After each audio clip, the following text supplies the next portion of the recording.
So it's not just the acreage. It's what's on the acreage or under the acreage that becomes valuable. Oh, let's move the Indians away from the viable agricultural land until we find that there's uranium or oil under them. Oh, and then we'll lease those things out, and then part of that lease is a rental payment of a percentage of the minerals, which, there was a whole scandal that for about 30 years, they weren't paying the Indians the royalty rights of the oil and gas and gold and uranium and all the strategic minerals. Now, listen to that term, strategic minerals. What's a strategic mineral? Stuff that it used to be the chrome when cars had metal bumpers. The chrome which came from Africa to make chrome bumpers. Now you make bumpers out of plastic because it's cheaper, because chrome's too expensive, because now we're using those strategic minerals in Africa to build computers, among other things. And sometimes we're not necessarily paying attention to the ecology around what's happening with those mines, because those people make much less money, they're less worthy, et cetera, et cetera. So, so it's not just, the whole thing that I talked about with the iPhone in China. Same idea. Oh, 12 hours, $20 pay. Tea and a biscuit. That's your pay. And $20. No breaks. Okay, maybe 1 pee break at 6. For 10 minutes. Okay? So it's coming from this axiology too.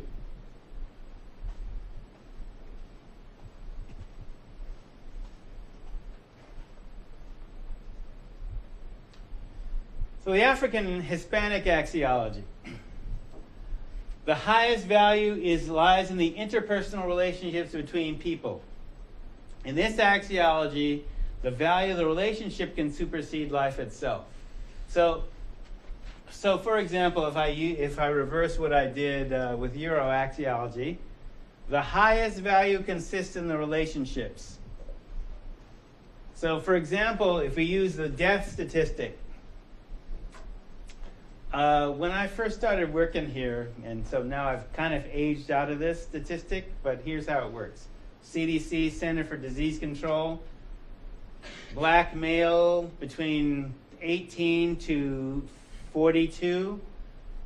When I was in this age demographic, and I aged out of it while I was in Oregon, the most likely cause of death for a black male between the age of 18 to 42 is violent death. Usually at the hands of another black male. In fact, when you look at,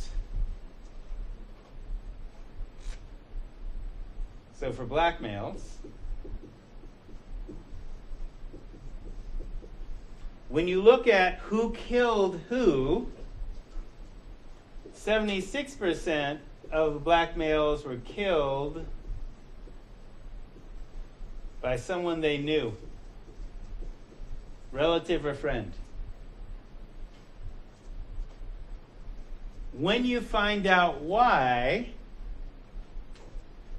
they essentially dissed them. They disrespected them. Okay? Sticks and stones may break my bones, but words will never hurt me, is not in the Afroaxiology. The highest value is the relationship. Okay, words are not objects, so yeah, in the Euroaxiology, yeah, well, you're just supposed to walk it off. Ignore them. No. You call me a nigger, it's on.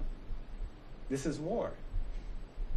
You diss me, if the highest value is our relationship and you diss our relationship, boom, it's on.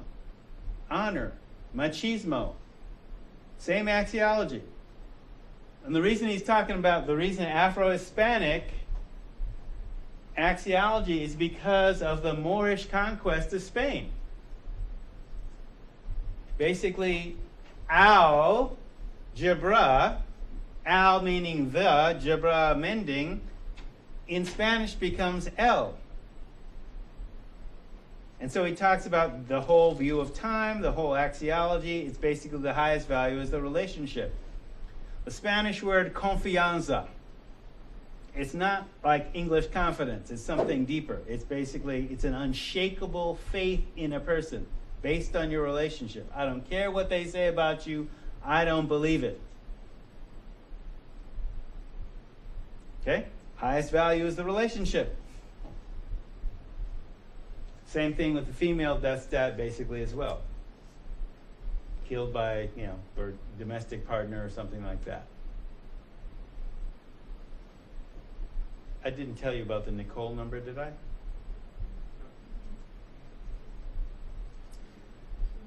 Usually don't till the third term.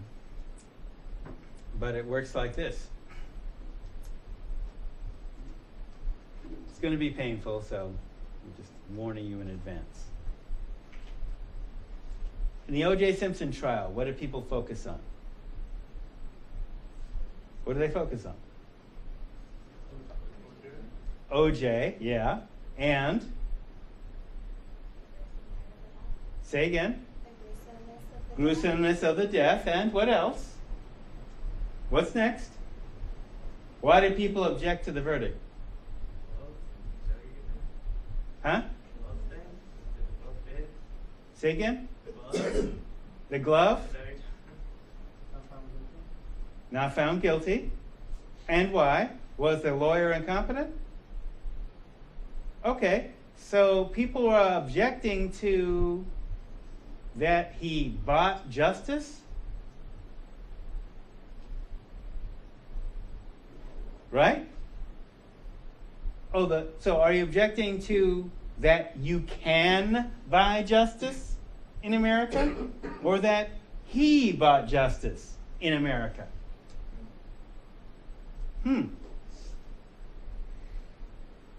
That's not the issue for me. He just did what any millionaire white man would do, because there are millionaire white men that kill their domestic partners and can buy lawyers and get themselves off. Like, nobody objects to that. But you object to O.J. because he's black and does the same thing? But and that's what the media focused on, right? Oh, black people cheered for the verdict. I didn't cheer. I don't like him, and I think he did it, but I don't like him. So I'm biased. Here's what people miss, and this is the female stat of that. Okay? What I call the Nicole number, which I'll recalculate it for you if you're still here in spring term when we cover that time period. But the Nicole number goes like this. It's about 890 women in LA County where the crime occurred. Every 9 days, a woman is killed by her domestic partner. It's a constant rate. The figure for Lane County is every 3 weeks. How come nobody's objecting to that? So since Nicole Brown Simpson got killed, 800 women have been killed in LA County, and nobody has said a damn word. How many of those women are women of color? Significant. Nobody said a word. So I'm not belittling her death. I'm just saying that O.J. Simpson had assimilated into Western culture to the degree that he had said on Geraldo, God made a mistake in making me black. As a quote, broadcast on television. So you know what color he is, and if he's saying on national television, God made a mistake in making me black, man's messed up in the head. I'm not excusing what I believe he did, because remember, I don't like him because he said that. Now, best to believe, growing up in Hunters Point, which is a mostly black housing, poor black housing project in San Francisco, his black mama did not tell O.J. Simpson that God made a mistake in making him black. O.J. Simpson was married to a black woman who he also domestically abused. I'm sure that Dominique did not tell O.J. Simpson God made a mistake in making him black. Where did he get that idea? Where did he get the idea, if I can't have you, no one can? Not from his black mama and not from his black wife. Where did he get that idea? He assimilated. Now that there's more to it than that, but you can see I don't like the dude. That's why I'm willing to believe he did it, because that indicates some messed up thinking. But it goes along with a black female death stat in terms of domestic violence. You mouth off to me, whack.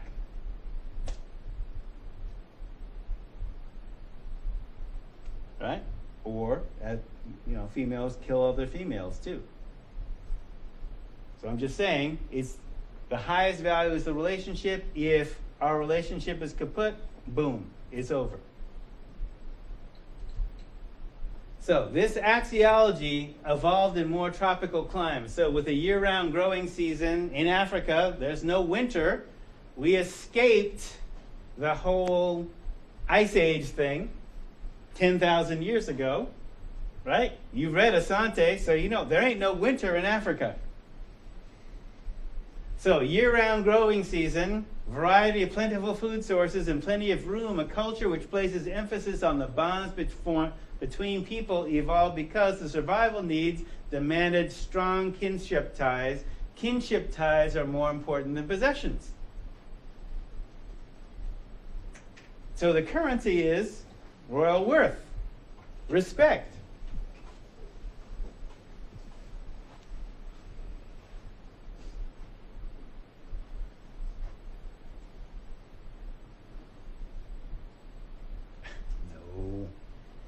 Supposed to actually go to the next thing. Thank you. All right. Since values are placed on relationships, patience, understanding, character, insight, and understanding correct behavior becomes central. The concept of family is extended to include aunts, uncles, cousins, friends, and friendly strangers. So any of these people can correct your behavior with the same authority as your parents. It takes a village to raise a single child. I may have told you about Sabone Some, who is a woman who teaches African grief rituals, among other things. She's part of the Dagara people of Burkina Faso, and she was 6 years old before she found out who her biological mother was, and her biological mother, who birthed her, was there every day. But she was being raised in a mother role from a bunch of other women, and it wasn't until she was 6 that this is the woman whose womb I came out of. She was, there's other moms too, right? So it takes a village to raise a single child. So the Moors, the Africans, occupied Spain for periods of up to 700 years, heavily influencing all aspects of Spanish culture, including the language, until the Spanish Inquisition, Limpieza de la Raza, purification of the race in 1492. After that time, Spaniards of African descent moved their wealth, power, and culture into the Spanish colonies, the Holy Roman Empire, Belgium, Luxembourg, Germany, and Austria. This is where Charlotte's people came from, Holy Roman Empire. Though not generally acknowledged by European historians through the process called the Caucasianization of history, people of African descent made, of course, significant religious contributions as well as being royalty within the Catholic Church and within Western civilization too. Asian Pacific Islander. The highest value is the cohesion of the group. View of time. All eternity in a single moment. The concept of karma, reincarnation, and the wall. Thank you. The wall being the Vietnam War Memorial. The epistemology is striving towards transcendence, and the process is conative. All sets are independently interrelated in the harmony of the universe. Consensus. Oh, so let me do that for the previous axiologies as well. Where is the room? Let's take out the field.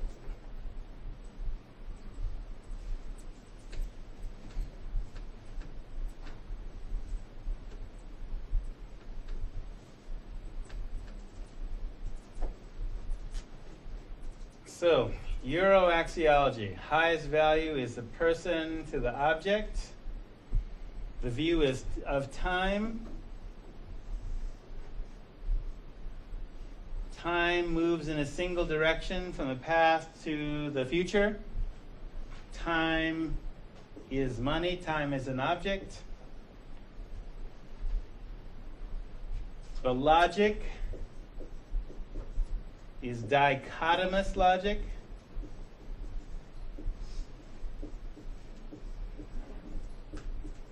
Dichotomous logic is positive, negative, good, bad. So dichotomous, two opposites that oppose each other. So positive, negative, good, bad. Take naturally occurring dichotomies, and you can line them up like this. Take two naturally occurring gender dichotomies. What do you think lines up on good? As reinforced by the dictionary.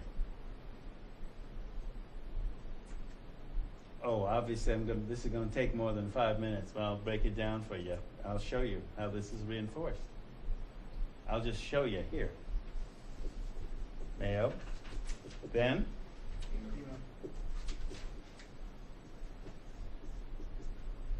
So that reinforces the logic behind sexism, dichotomous logic.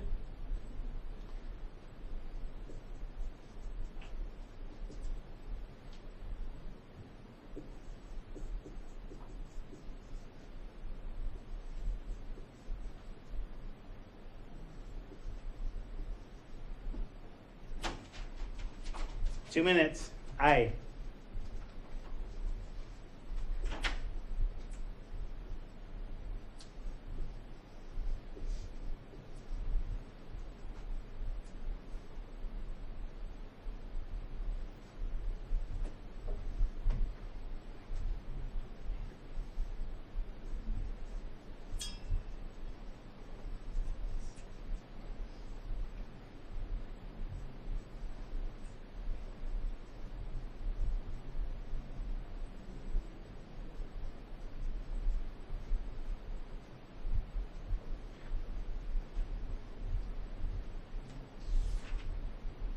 Okay, so the logic chain goes like this, right? This is on the good side, this is on the bad side. What are the people's objection about welfare? People are being paid to not work.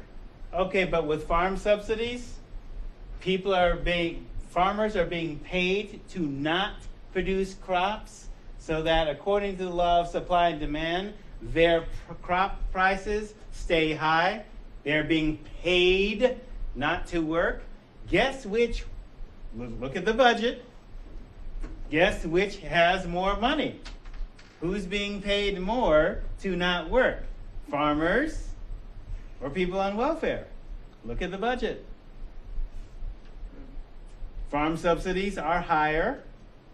Oh, oil well depletion.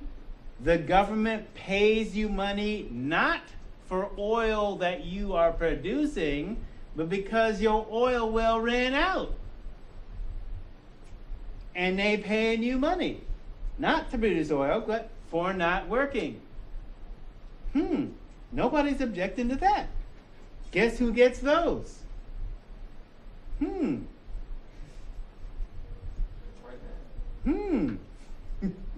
Okay, so, and by the way, most of the people on welfare are white. But how come welfare is a code for black people? Not the facts. Oh, facts, those stupid things. Okay, so it's a shibboleth, a dog whistle, whatever. So in terms of, again, looking at the axiology, that's part of where the logic is generated in the process. Let's see. Actually, I have to go back and I'll have to redesign this. But they're starting the out music, so we'll take this up on Monday.